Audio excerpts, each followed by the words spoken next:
banning something is okay, I suppose, for some reason, but if you do it on a grand scale, you are going to fail in a grand scale.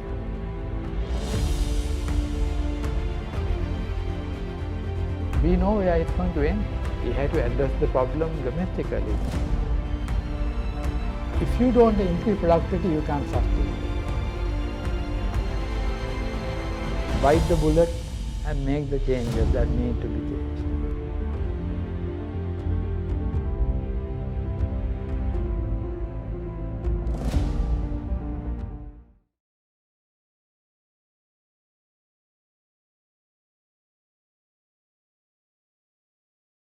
I will say it in simple English, and that is that it's a transaction between two people or two groups of people which has some value. It is not a giveaway, it's a trade. Or you can have, for example, barter trade. For your shoes, I give a hat, but we have civilized, so we now can pay with currency notes and coins. So that is any transaction between two people that involves a payment is a trade. So I will say in economic terms, what is trade and how do you define it? If I start with plain English, is a transaction between two parties which involves some payment. That is the economic meaning of a trade.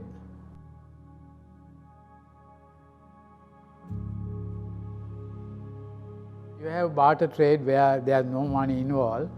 I give a pair of shoes in exchange for your hat.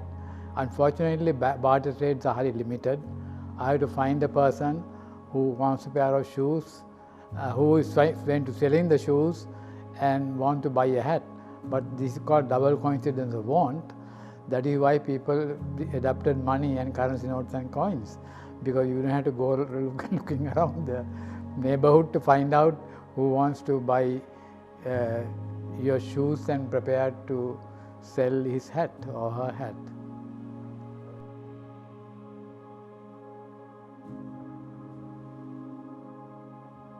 The trade regime is a sort of arrangement for goods and services being sold between us and the rest of the world. So that the regime is defined by the tariffs that say Sri Lanka charges for goods to be imported, and what we pay to others, but we are talking about only internal. The tariffs and other types of restrictions also are a trade regime. So typically when we want to describe a trade regime, we begin by saying, yes, this trade regime has an average tariff rate of say 15%. And then we can also say across the board, the tariff rate, the highest is 15%, the lowest is say 5%. So that describes a lot about the trade regime if you give the type of restrictions that are on it. Now you can have what I call quantitative restrictions too. So you can say only you can import so many thousand pairs of shoes, or you can import only so many yards of cloth, and that there will be a tariff or no tariff in some cases. So that is a regime that defines the transaction between us and the rest of the world.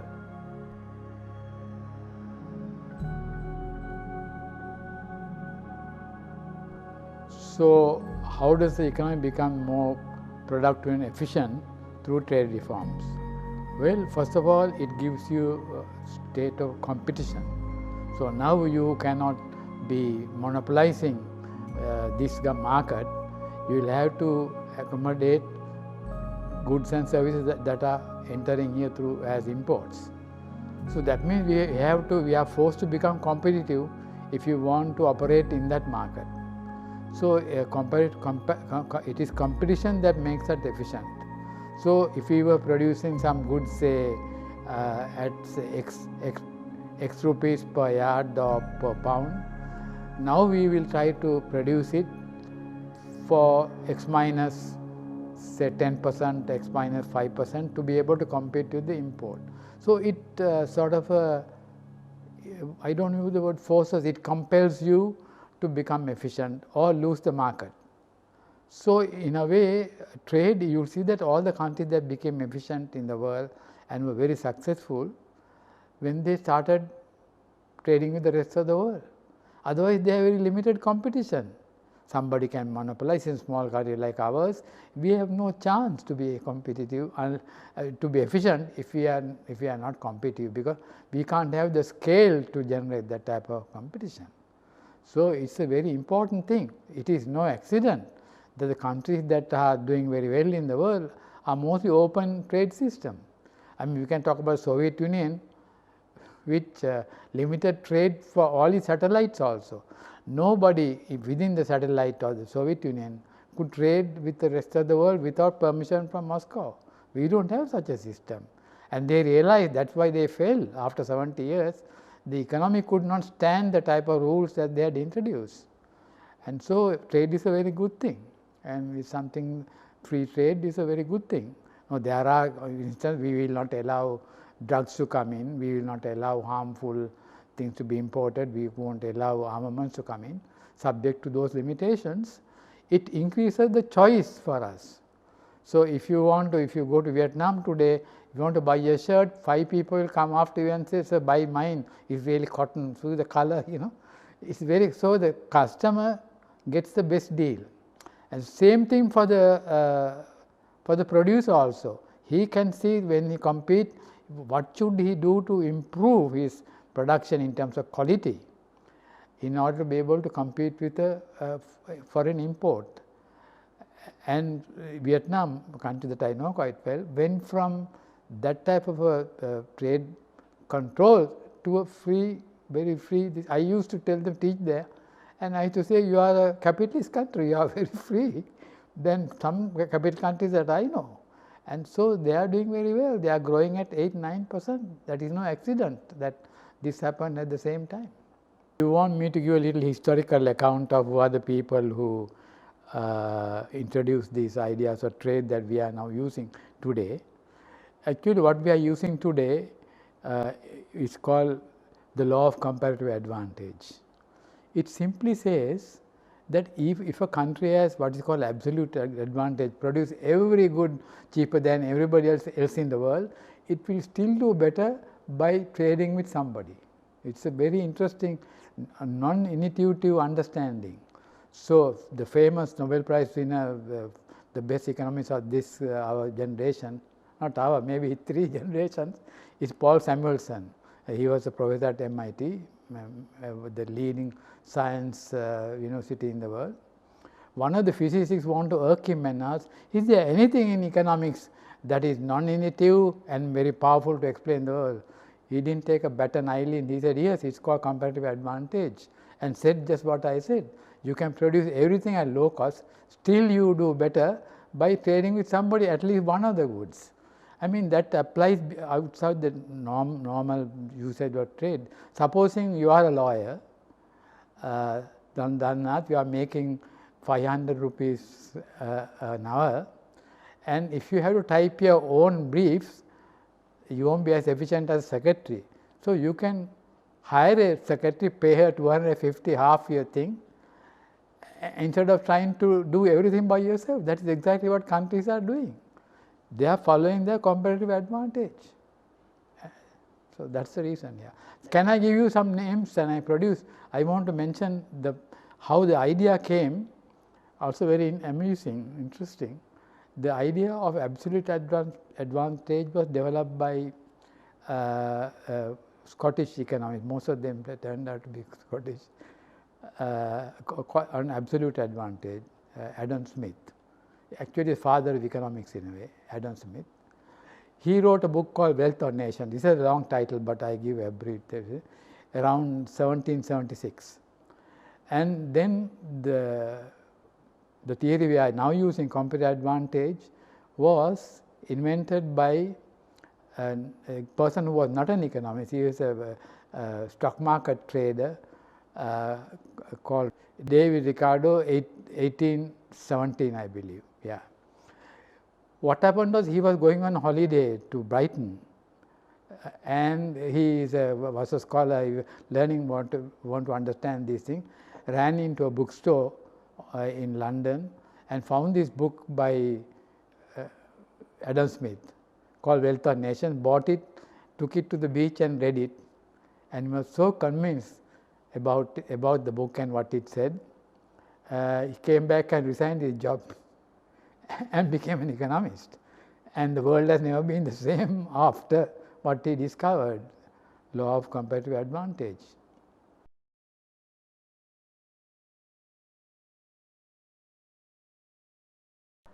What is meant by import substitution? Actually, we cannot straight away say it's a good thing or bad thing. It depends upon what type of things being substituted. But as the term implies, you are replacing what is being imported, you are trying to produce at home. Now, if you are as competitive as before, as the country from which you are importing, then I have no problem with it. But the trouble is that most of the time,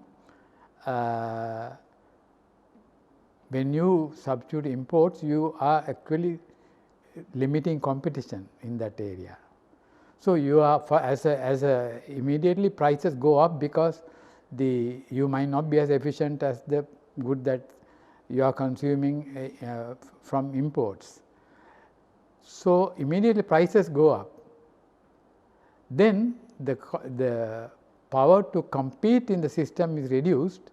So, the people who are now got they assume there are only one monopolist is now making a lot of money, because he or she has no competition to face. He can fix a price depending upon what the market is. So, it is a bad thing if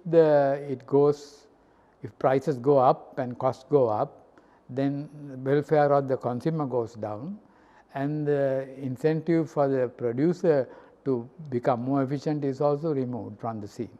So, therefore, import substitution, when it is done this particular way, trying to just replace imports, it's not a good thing, because some people, we have done that ourselves in the 1970s, 77.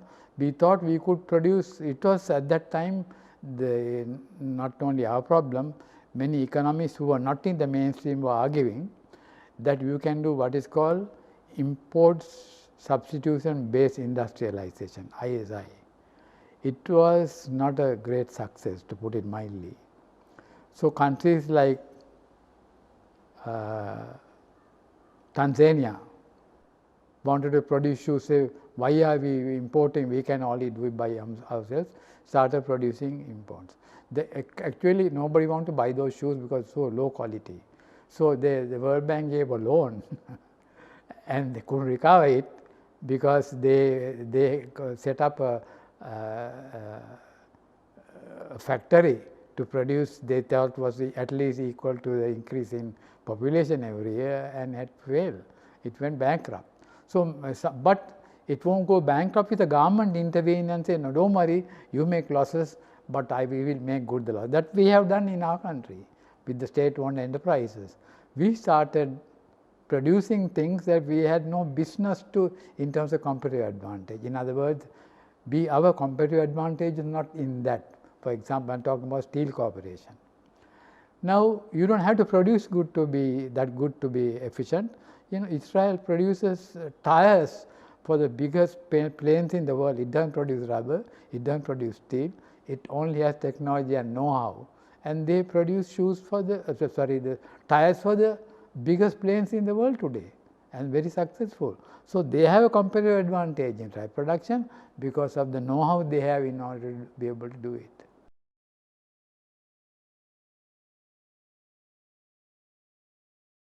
Yeah, in the 1970s, starting with 1970 to a 7-year period, we tried import substitution in a very serious way, and it therefore had very serious consequences for us.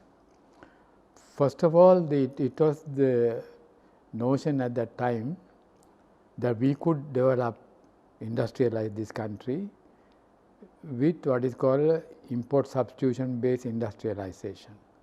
So, we picked up a lot of the goods that we were importing, banned them, and said we had to produce it at home. And so there are a lot of difficulties. The moment you, anytime when you ban, then immediately prices go up. And so when prices go up, consumers make a lot of noise and say, what is this? Why can't we get this at the price we were buying before? So the government had to convince the people, they had to introduce a lot of rationing system. Because the government has now, having imposed these controls, make sure those goods are being produced. It is very profitable for a local producer who had the ability to produce this to sell it at much higher prices than what was prevailing. It's like creating a monopolistic, oligopolistic situation. I mean, one person or many few people producing that good. So we had a very difficult experience at that time. I can personally say my personal experience at that time. We had 3 little children, and each one we had to get infant milk for them. It was only one tin was sold for one family. So that I had to go with my staff from the central bank, my good friends, to buy 3 tins of Infamil. I remember the name. Also they changed the name also for the person who is ordering it, which is very bad for children's stomach. You can't go from one, I suppose the people were importing, I think CW probably, I am not very sure about that. So not only that, so when you get the tin, they take the tin they smash it on the ground, so that you won't be able to sell it. They are assuming that I am taking the milk not to feed our children, but to sell it in the market. I mean, this is the assumption. Now there is another one, for example, worse is that if you had some problem with your car, you need to replace a clutch plate, which I had a whole Peugeot 203, which I like very much. They had to send somebody from the corporation in charge of it to see what I actually need it. So you have to dismantle the car and keep it for the inspector to come and see, do you really need it? Now I didn't understand what was the reason, why would I pay for it if I didn't need it? I don't know the reason behind it. So everything was held up that way. If you want to get married, you have to get a license to get the clothes that are required, a sari for the lady, a suit for the man, and they imported only one type of textile for men's suits. It also had awful, I am told, awful petroleum smell. We had to buy it. You have no choice, right? And then you have to get saris, you have to see when they are available. So people will have to wait for all this, and we had this system. Then the Minister of Finance, Dr. N. Emperor, very well educated, honest to goodness people, had to sign everybody's everybody's import license for a car. So a guy, one of my colleagues from the central bank, used to trudge to the Ministry of Finance carrying a file, how many people have applied for a car, whether you should be given or not given. And you have to produce your bank accounts for to see whether you actually deposit this money, whether it's your money. So you have to have the account in your name. They are looking at your debits and credits to the account, and big rigmarole. So I know somebody who put up 56 pages of evidence to get a car permit. So it was like this. And so we realized the people are really very tired of this, because people are having very tough time, non-availability of goods. Rice could not be, paddy could not be transported from one place to another, which is really didn't sit well with common sense. So what happens in a market is that when prices are high, people go to that place, sell, and prices are low, consumers go and buy from there. Now if you ban the surplus and areas from transacting, then you are keeping prices high and not helping anybody. And so there were a lot of things like that. So people got very tired. So when the 1970 cabinet had very good people, famous people, Dr. Nempera, highly educated, double doctorate in political science, Dr. Collinadi Silla, great lawyer, historian, Mr. Peter Kahneman, man who led the Cambridge debating team to go and debate at Harvard, United States. And people like that, top-notch people were involved in this. And they realized only that Dr. Nempera resigned in 1975. So the system dragged on till 1977 with a lot of shortages, prices going up, people feeling very unhappy with the government, and they were voted out.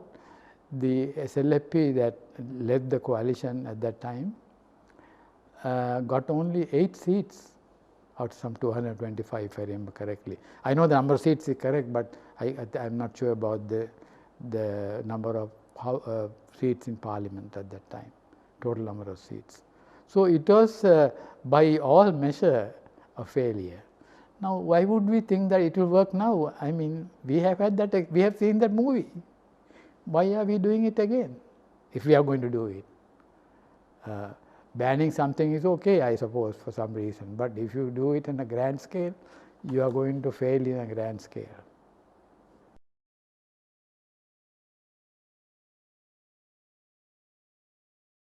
Yeah, it was actually very interesting work done by Professor Athukorala and Professor Jayasuriya. They did something for a project that we were running. Sri Lanka's growth experience for that period. It turned out that we didn't have to put those restrictions. We had enough reserves.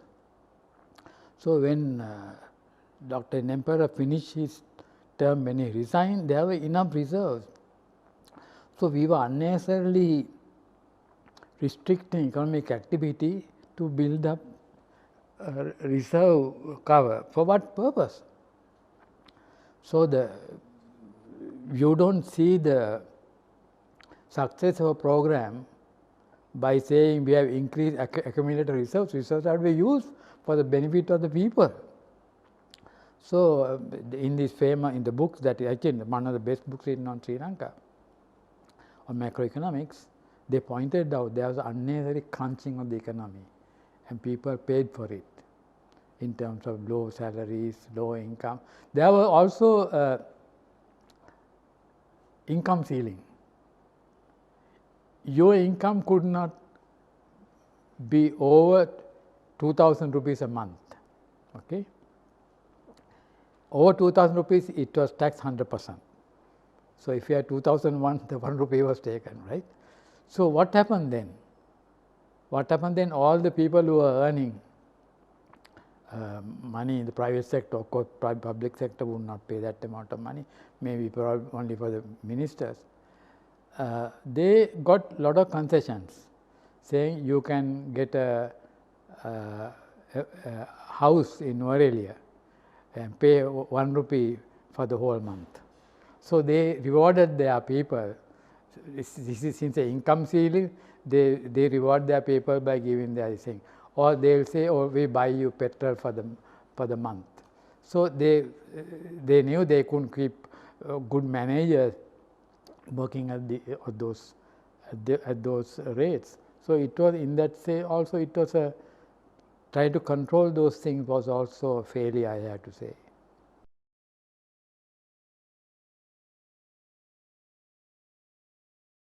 See, outward-oriented trade policies are trade policies that treat production for domestic market or for export on an equal basis. So I give an example, right? Yeah.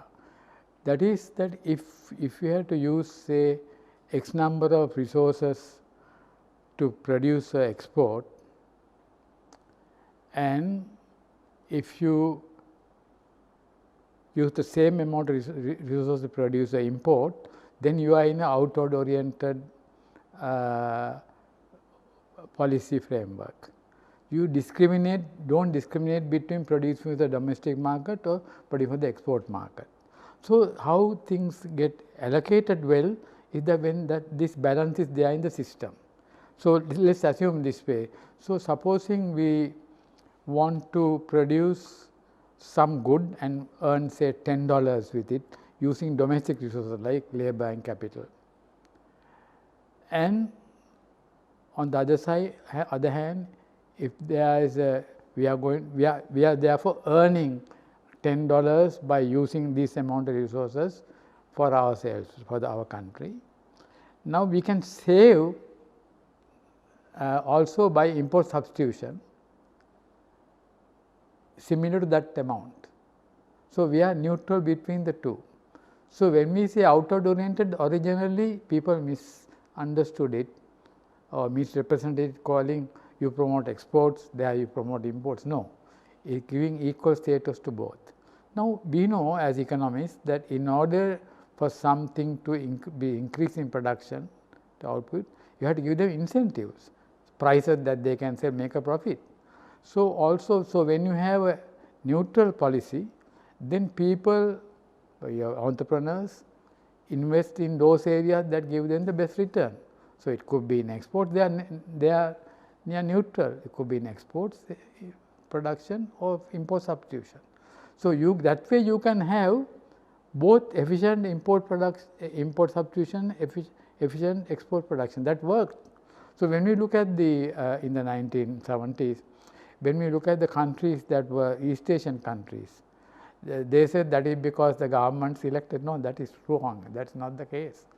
When we found, when you look at the numbers, the paper that Deepak Lal and I wrote, we showed that when you look at the costs that were received, they were very close to being equal, not necessarily equal, but very close to being equal. So, outward oriented policy is that where the incentives for production of the domestic market and foreign markets are equal or nearly equal, okay, number one. So, inward oriented policies are where you bias it for the domestic market. It has no idea of the balance here now. So, for example, you can say you come to our favorite example of shoes, you ban shoes and immediately prices rise. So, people put resources into that area. So, people who have capital say, oh, this is good, let us go and produce this, because you get more Sri Lankan rupees for producing a shoe that is used in the consumed Sri Lankan market. But it does not end there. So, where do these increased resources come from? Come from what have been gone for exports and what have gone for non-tradable goods. So, that you cannot isolate, that is the point. You cannot isolate one sector and say we are going to produce for this sector. Well, you are immediately neglecting. So, the capital and labor that is needed to produce more goods for the in substituting imports come from exports and come from non-tradable goods, mostly from exports. So, therefore, when people say we are doing import substitution, I immediately say if that is the type you are going to do, you are going to make it very difficult for the exports. Now, there is a very respectable argument for import substitution called infant industry argument. Infant industry argument says, if I can produce something more efficiently in the future, but I do not have the resources to do that, the government can help me, saying I can give you for 3 years a license to produce this, but in 3 years if you cannot meet the competition from abroad, then you have to close down. Our case is that we have continued to give subsidies for import substitution or import substitution type of production. In the meantime, taxing exports in the process. For example, there is what is called a Lerner symmetry theorem. It is not a big theorem. It says what I said in one is that if you give incentives to one sector you are doing at the cost of another sector, the opportunity cost of doing export. So, it is no accident that the Taiwans of the world, Singapores of the world, South Koreas of the world, Hong Kongs of the world did so well by discovering, following equal incentives for domestic market as well as foreign markets.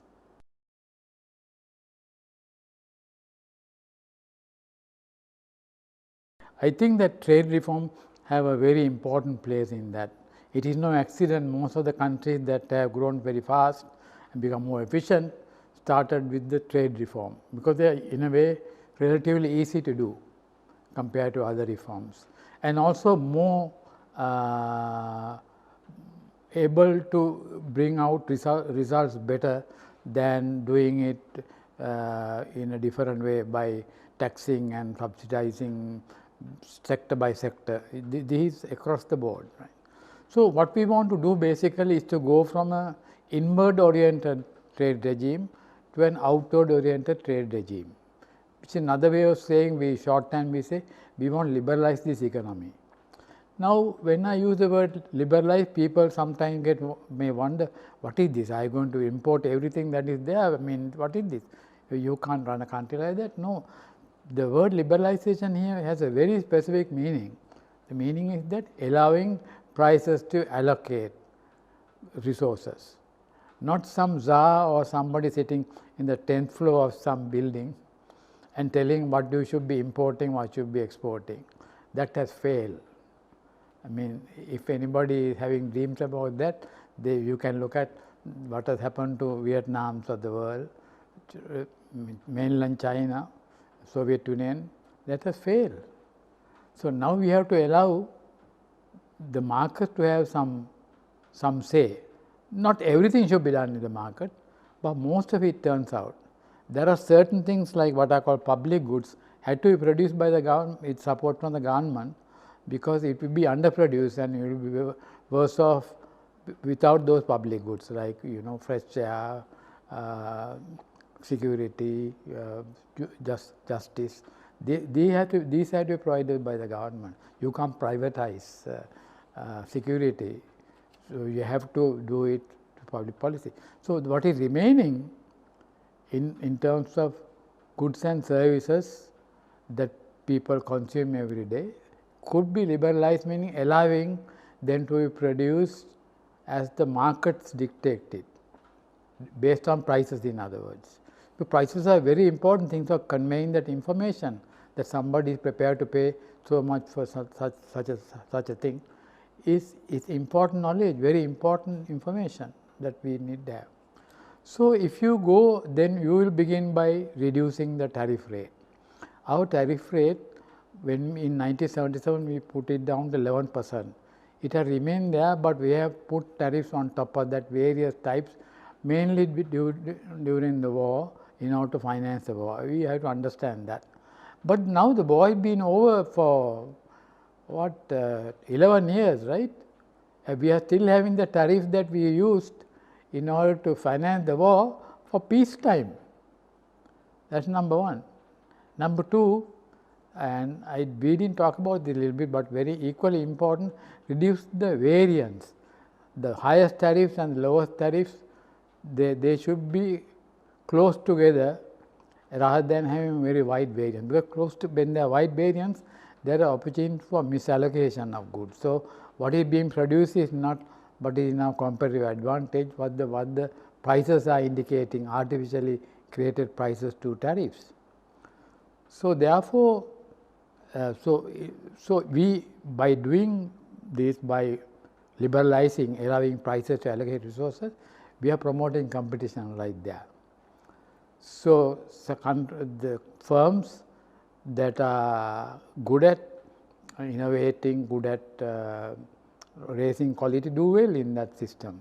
If certain industries cannot do it, they are free to go to some other area or abandon that thing altogether and do something else.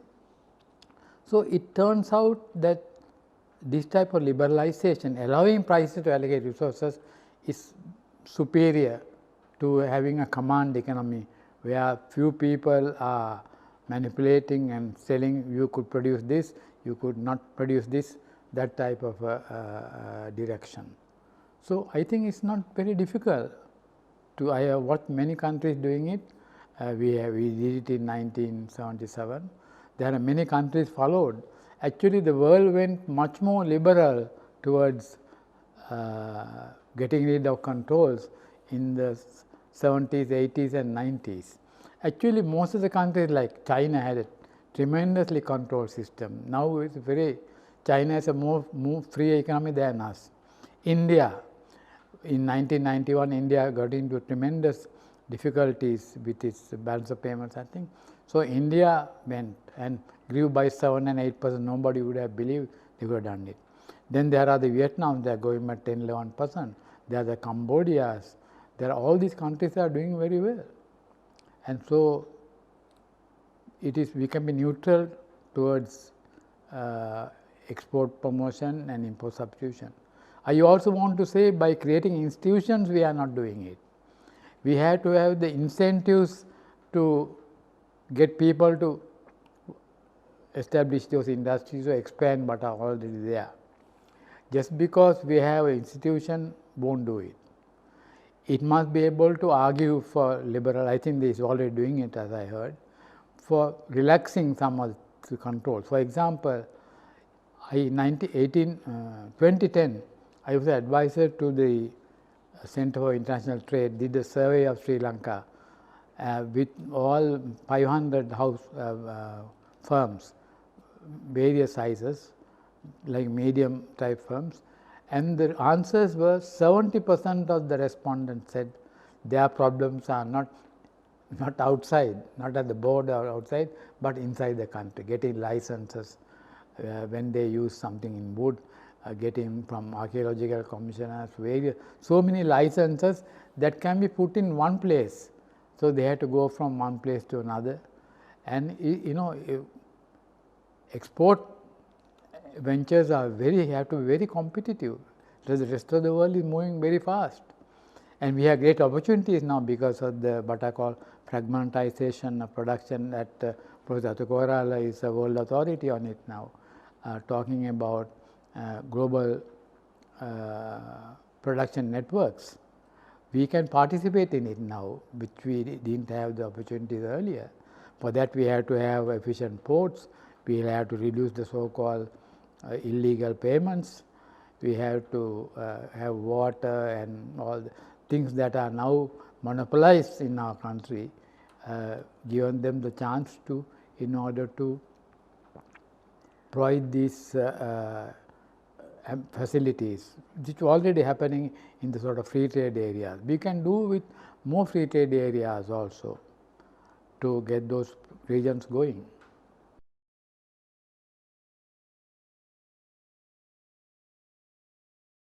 Now, if you want to compete with the rest of the world, that is what you do.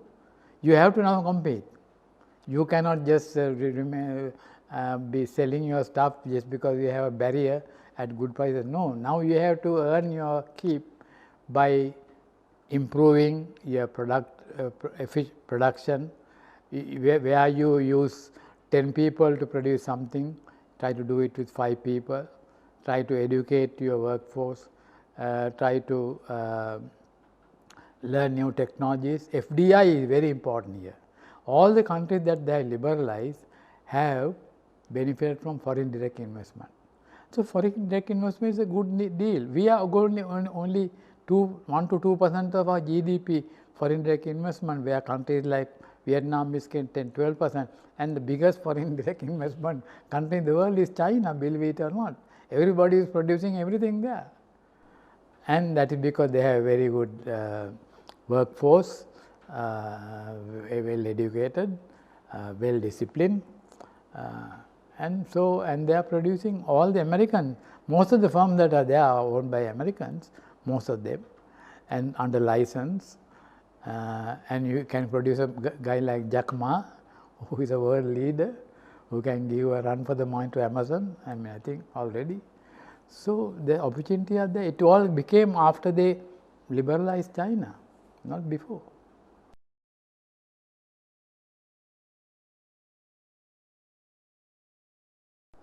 Not very much. For the reason they are not really free trade agreements, in the sense that people cannot buy and sell what they want to do. It's a best way to describe it is a preferential trade agreement. So that we, for example, we have 3 agreements with China, Pakistan and Singapore still inactive, as I understand it. The oldest one we have is with India. I want to say 3 things about it. So, first of all, they are not free trade in the sense there is just a tariff we have to pay, lower tariff than the rest of the world who is going to say sell in India. So, because of that they have to impose what are called rules of origin. So, for Sri Lankan export to India, with the exception of some goods like tea and others, we can get as the concessional rate.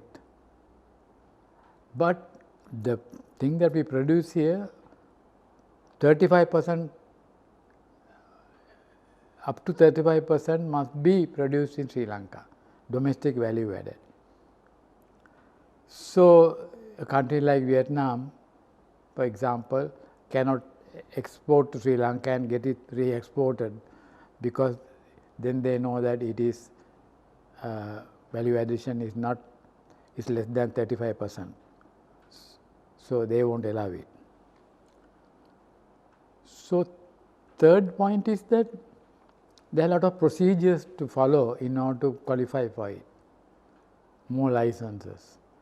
In other countries also it does not work very well, because for example, the famous one NAFTA, North American Free Trade Area between Mexico, United States and Canada, people are not using they are not using NAFTA, they are going outside, because they have to spend about 20% of the value of their goods, it turns out, to get that special concession. So, we are in a similar situation. But on the other hand, we have to keep our neighbors very friendly with us. So, there is a very good reason for us to be in agreement with the Indians. After all, we owe a lot of things to we are basically, we have a language, our religion, and they are very important power in the world. We have to have also not only political, not only economic, political motive also to be with them. But we can liberalize that further by reducing the rules of origin, going to a lower percentage, by providing special entry in sometimes in the southern ports in India. We have difficulty, particularly when we have exported things like strawberries that are very time sensitive. We can do those things, and we can look at the dispute settlement mechanism, and the Indians want to do even more, but they could not get the agreement from us for services and professionals to move back and forth. Our people are worried about opening up, sometimes justified, sometimes not justified.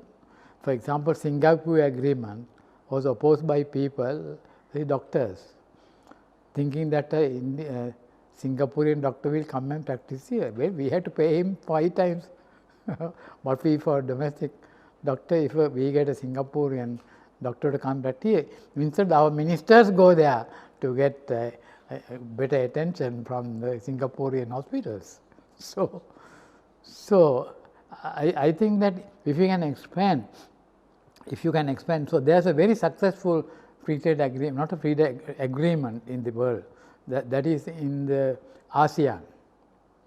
ASEAN is successful because they are very light. Their rates are like 5%, 3%. They are very light. They follow the rules, and they are also every country that are going very fast. Indonesia, Thailand, those countries. They have, once we try to get in during President Premadasa's time, we want to get in. Actually, it are not well prepared. You can't just go and ask. Everybody has to agree. Thailand has to agree. The 5 countries also had to agree. And so that didn't go through.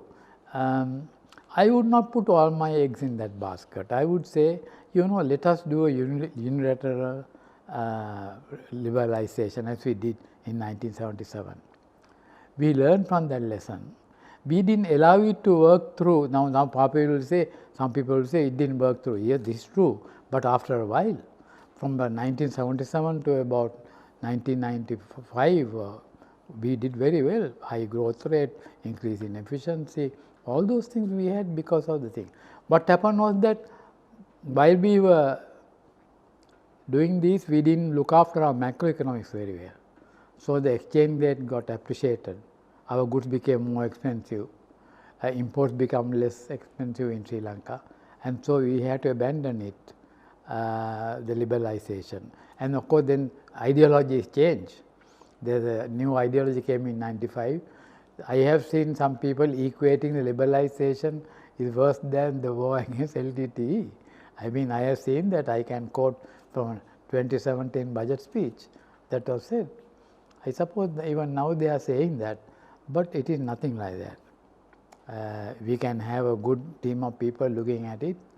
We can get assistance to do this from other countries, our good trading partners, and so we can increase efficiency. Actually, we have no choice for a country like us.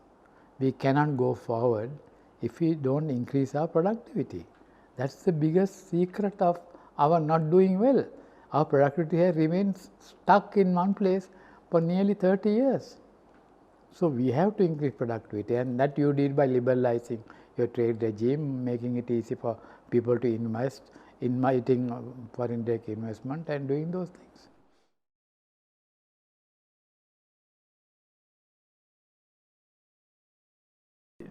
No, it depends upon. Now, how many people, I like to ask the economists in Sri Lanka, how many of people are prepared to get to a free trade agreement with China? Not very many people say yes, because they are very worried. The Chinese can compete, drastically with us, produce a lot of things. But on the other hand, their real wages are going up. So Chinese are losing their business to Vietnamese. Now, some people argued, and wrongly I must say,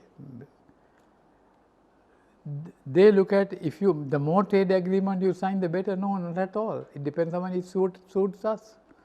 Do we have a new opportunity to sell goods and services that we can't sell outside? Go there and enter the thing. There are some advocates among us who make that argument. I am not one of them.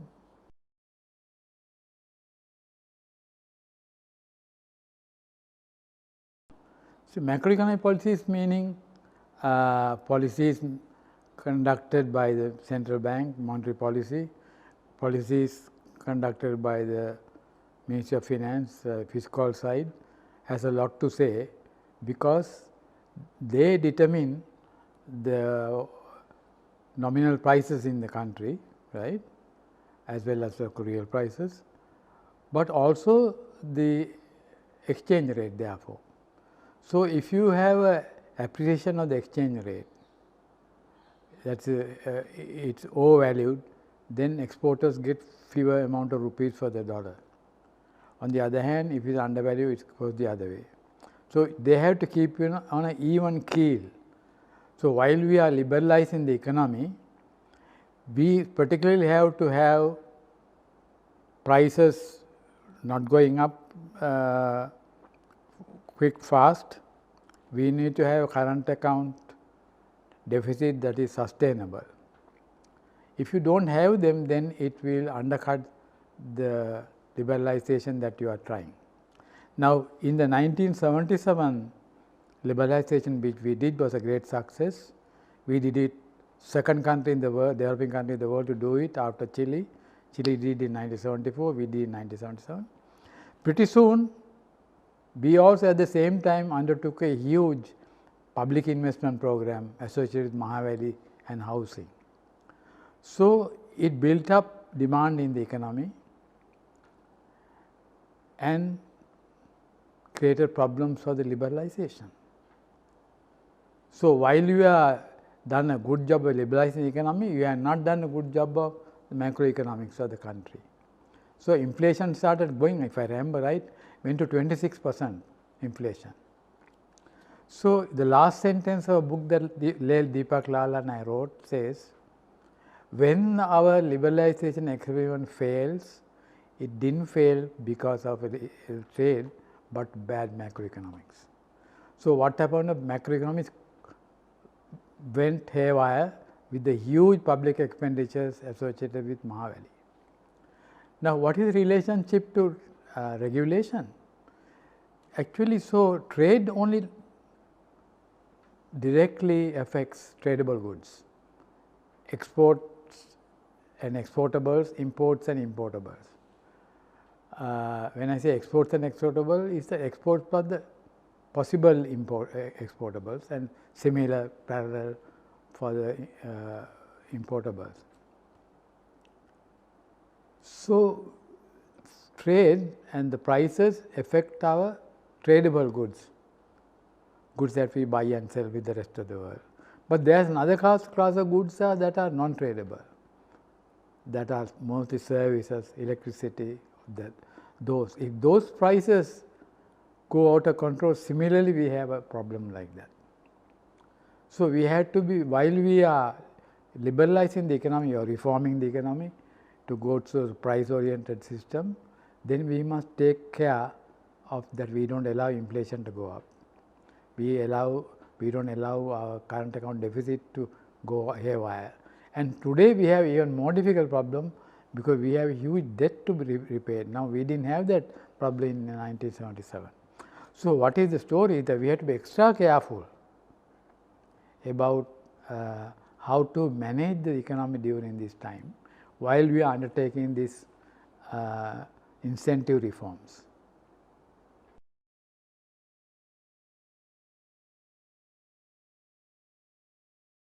It will complement each other, but you have a little phase in before you get to there. So, because actually what happens is that there is a lag between initiating policy and getting the result. For example, it is worked out in the case of Sri Lanka. If the central bank increases the monetary base by 10%, its effects are going to be felt over 18 months. So, there is a built-in time lag. So, you have to manage in the short period that while you are you now getting people to respond to the new price signal that you have created, but at the same time there is a lot of noise coming from macroeconomics. The prices are going haywire, 26% in the case of Sri Lanka 1981, if I remember right, the inflation rate. We have never had that before. So, while the government was liberalizing one side, the other side was playing, it was not a coalition, it was a UMP government. The other side was making huge investments and non-tradable prices go up, therefore, the exchange rate gets overvalued. So, while we are creating the incentive to produce more exportable, importable also, then we are creating other side instability of prices. So, with instability prices we can't invest. If we do not know what is the likely price of a brick 18 months from now, people will not get into that business. So, that is why it is important.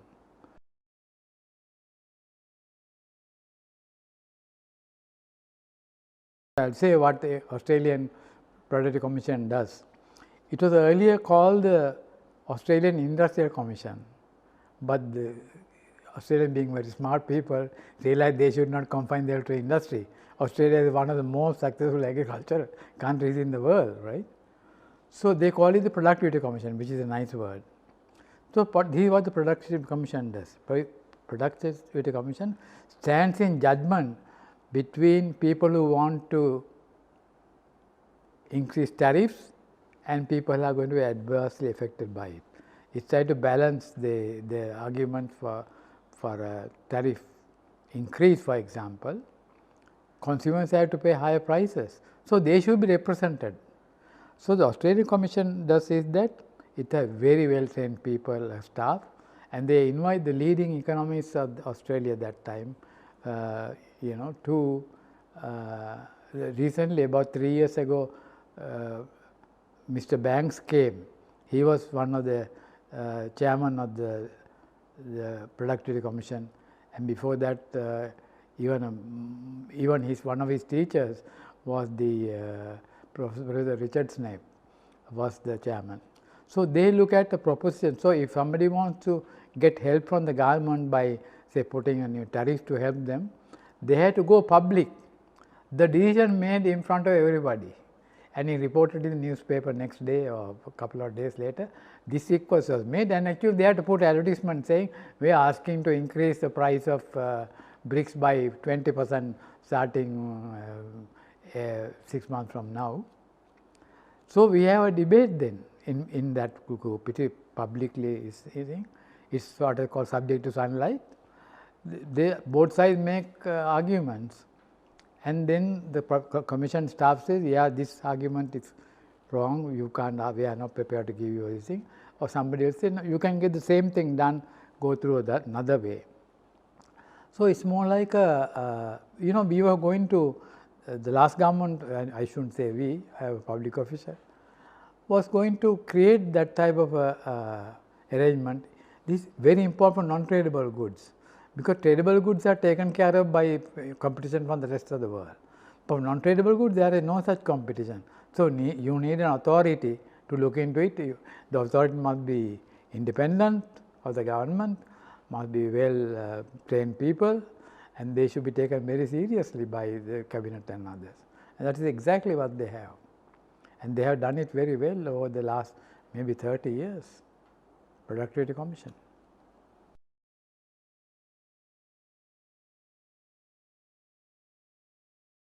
Yeah, when they passed the anti-dumping rules in Sri Lanka, many people rejoicing, now we have it. But anti-dumping can also be a protectionist device, and it had become.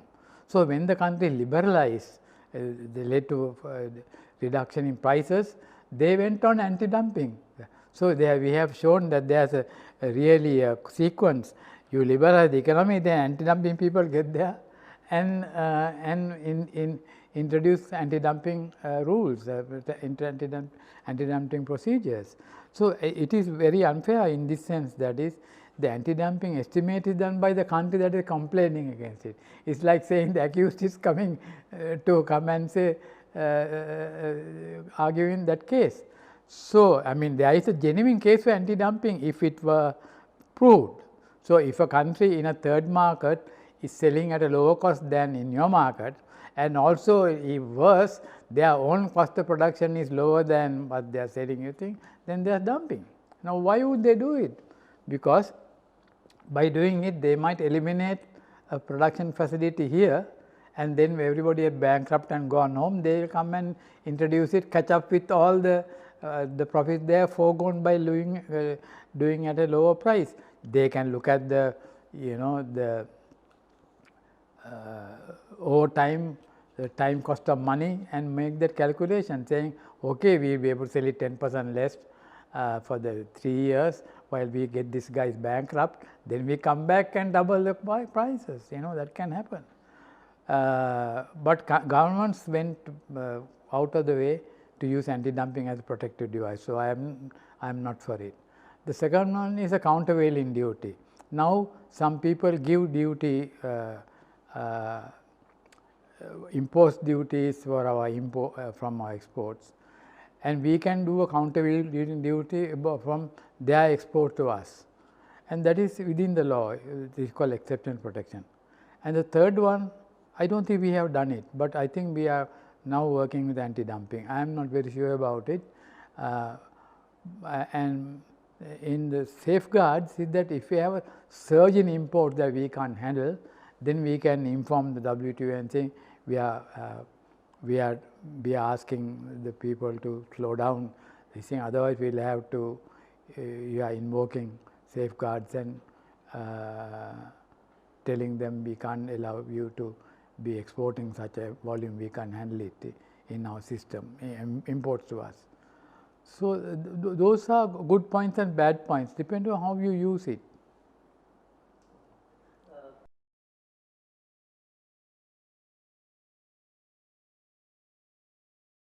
As we were saying, a good trade policy will give equal incentives to both.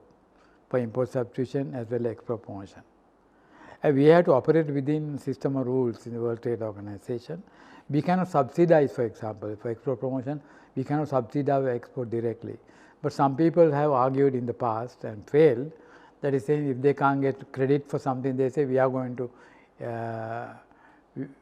we can give a duty. No, you can't do it, but there are other ways to support it by removing the barriers to exports. You know, that is one thing. Now, if you want to reduce the imports, there is a cost attached to it. If you cannot produce at that price, for then